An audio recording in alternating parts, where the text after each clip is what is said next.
The welcoming, long-form story. My name is Jacob. I was 17 when my family moved to Hollowbrook. I never believed in curses, or supernatural stories, or haunted towns. I believed in paperwork, moving boxes, terrible Wi-Fi, and parents pretending everything was fine. But Hollowbrook changed that. It changed everything.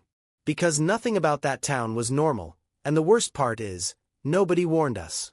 They all smiled. They were all grateful. They were all waiting. We moved because my dad lost his job in the city. Bills piled up, rent got ugly, and his new position came with a house. Free home, free land, quiet life, he kept saying. He convinced himself we were lucky. My mom tried to agree, but I could tell she hated it. And my little sister Olivia? She was just excited we were getting a backyard big enough to run in. But the moment the moving truck turned onto Winter Hollow Road, the hair on my neck stood up. The forest on both sides looked wrong. Too dark for noon, too still, like a real forest holding its breath at once. As the truck slowed near the town sign, I read the carved letters out loud. Welcome to Hollowbrook. Population, 326. Mom smiled and told me small towns were safer. I looked at the fog rolling across the street and wondered, safer than what? The house sat at the end of a gravel road. White wooden panels, sagging porch, broken shutters. It looked like a painting somebody left out in the rain for a year. Dad said it had character. My first thought was black mold. We had barely stepped out of the truck when they came. A group of villagers walking toward us in perfect sync, boots crunching on gravel, smiles wide enough to push skin toward their ears. 5 adults, maybe more, faces clean, clothes plain, voices soft. The man at the front shook Dad's hand with both of his, squeezing too long. Welcome, he said, breath warm on my face. We've been waiting a very long time for you. He said it like we were celebrities. Or livestock. Behind him, a woman handed my mother a cloth-covered basket. This is for your first night here. She laughed softly. A little something to welcome you into the fold. When Mom asked what kind of pie it was, the woman answered slowly, like tasting the words, blueberry. But the way she smiled made me feel like that answer was not the truth. As they walked away, the man looked right at me. Not around me. Not through me. At me. His eyes never blinked. Sleep well tonight, Jacob, he whispered. I didn't ask how he knew my name. That night, Mom heated the pie and served it with forced excitement. It's tradition, she said. It would be rude not to try it. I took a bite, expecting old fruit, too much sugar, something normal. What I tasted was metal. Bitter metal. I swallowed anyway. Dad ate 3 slices, licking crumbs from his fingers. I barely touched mine. Later, after everyone went to bed, I stared out the living room window at our new street. Snow began falling lightly, blanketing the houses in pale blue. And across the road, beneath a flickering street lamp, a man stood perfectly still, watching our house. He never moved. He stayed there for hours. I kept checking the clock. 1 Uhr nachts, 2 Uhr nachts. 3 a.m. Still standing. Still staring. Still smiling at nothing. When the first light of dawn broke the horizon, he finally moved. Not like a normal person, with steps, weight, and motion. He drifted. Into the fog. Gone. I wanted to wake my parents, but something inside me said not to. The next day, Hollowbrook seemed more alive. People waved constantly as we walked down Main Street. Every face was friendly. Every voice cheerful. But the townsfolk all stared too long. They held eye contact until it hurt. And every conversation ended with, "Hope you slept well. Dream anything nice? Any changes in your bodies yet?" Bodies. Plural. Like we were specimens. Dad said they were just curious. Mom said they were just excited to have new neighbors. Olivia ran ahead of us, laughing at squirrels. And every villager watched her like she was a prize sheep. In the grocery store, an old woman touched my arm and whispered, "Your bones are the right shape." Then she winked. I didn't tell Mom. 2 days later, things got stranger. At night, I woke up to humming.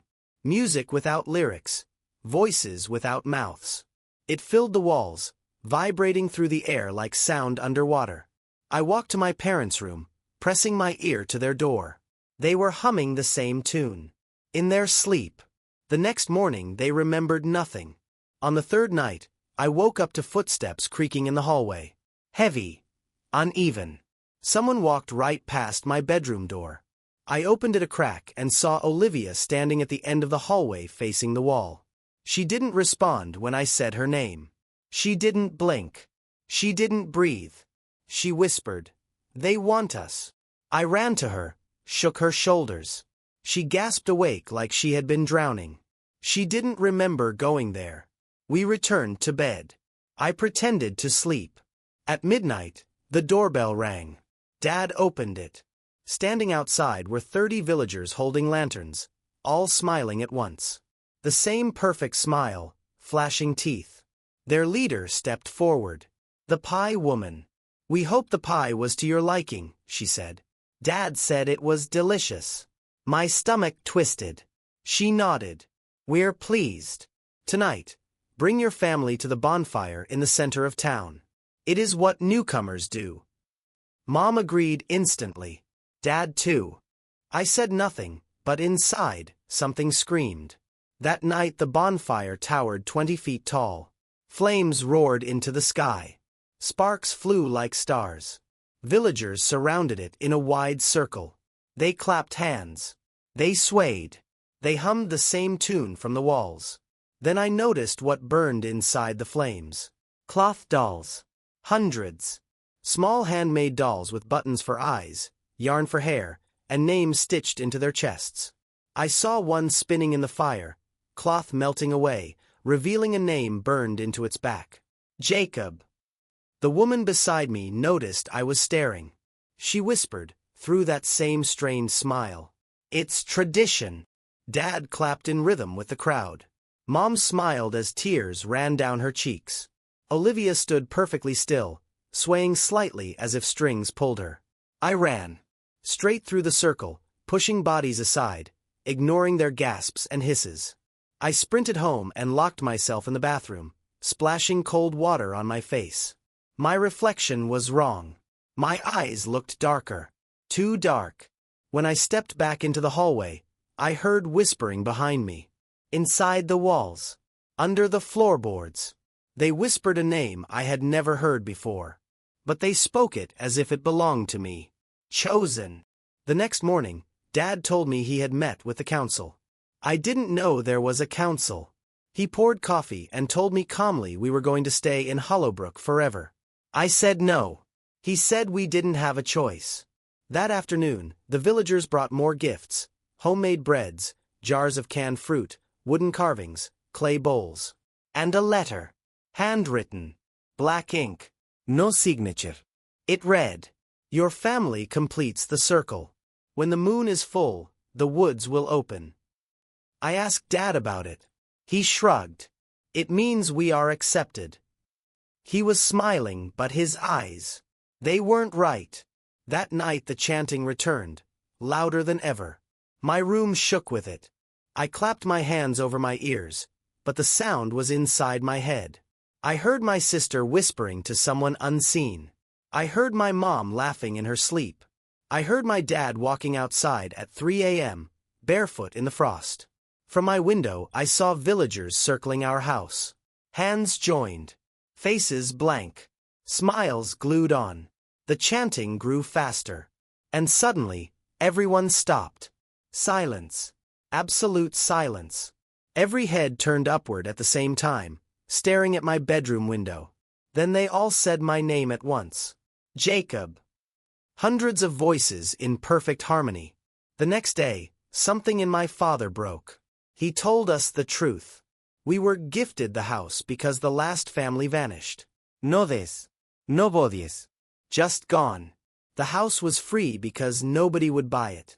They didn't find furniture inside. They found shoes, clothes, cribs, toys, everything a family owned. Except the family. Dad sobbed into his hands.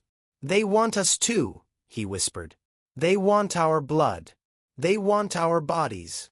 Mom begged him to stop talking, insisted he was tired. But the next night, Olivia disappeared. Her window was open. Curtains fluttering. Snow on the floor.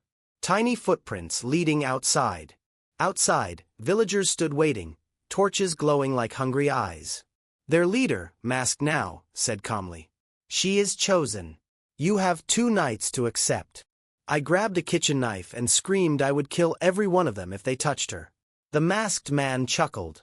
"You misunderstand. She belongs to the orchard." Behind him, through dark trees, dozens of children moved between trunks like ghosts, white clothing, hollow eyes.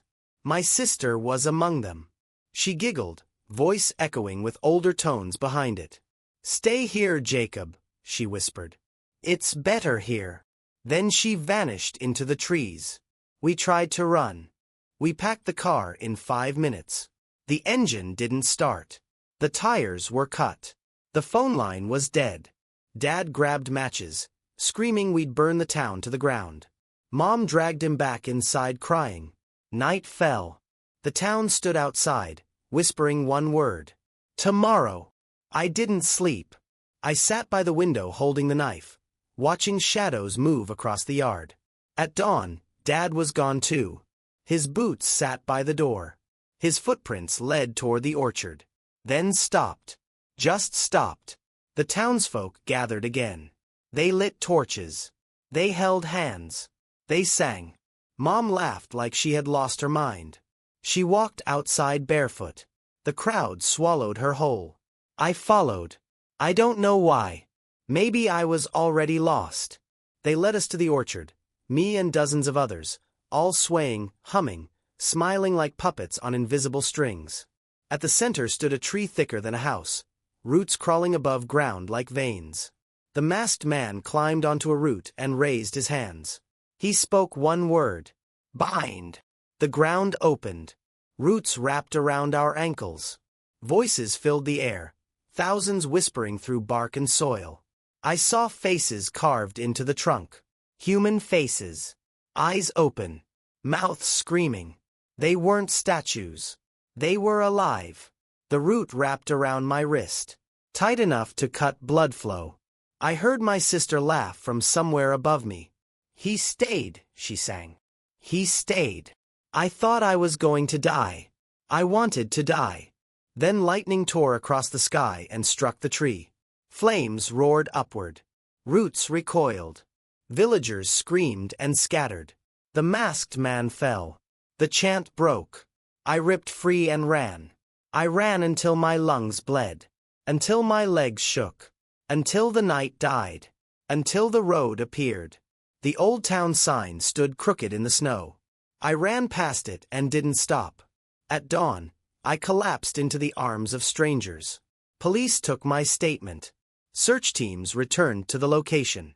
They reported nothing. No houses. No orchard. No tree. No people. Just empty woods. Wrapped in brown paper. No return address. No note. Inside the box was a tiny cloth doll. Button eyes. Yarn hair. Stitched into its chest. Jacob. It smelled like blueberries.